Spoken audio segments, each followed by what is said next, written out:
زمان لما كنت ببقى مخنوقة كنت بنزل من بيتي اجي اقعد على الرملة واقعد على البحر. كنت بروح وانا مرتاحة، كانت الخنقة بتفك. انا دلوقتي نازلة من بيتي وانا مخنوقة ومش عارفة اروح فين. فين البحر؟ فين البحر؟ وديته فين البحر؟ وديته فين البحر؟ فين البحر؟ فين اسكندرية؟ وديته اسكندرية فين؟ فين الرملة؟ ما فكرتوش في الناس الغلابة اللي أقصى ترفيه عندها إن هي تنزل تشوف البحر وتبصله وتشم شوية هوا نضيف؟ ما فكرتوش في الناس الغلابة؟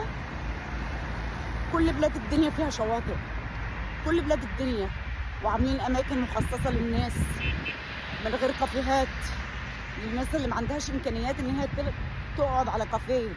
لو واحد عنده 3-4 أولاد وما عندوش إمكانيات يروح فين؟ الناس دي تروح فين؟ ما فكرتوش في الناس الغلابة ليه؟ فين البحر؟ البحر فين؟ أنا عمالة ألف فيك يا اسكندرية، عمالة ألف فيك من المنتزه البحري، أنا مش شايفة بحر. أروح فين؟ أنا مخنوقة، أروح فين؟ حد يقول لي أروح فين؟ فين الرملة؟ فين البحر؟ فين البحر؟ فين اسكندرية؟ فين اسكندرية؟ اسكندرية راحت فين؟ يا خسارة يا اسكندرية، يا خسارتك يا اسكندرية، يا خسارة، يا خسارة.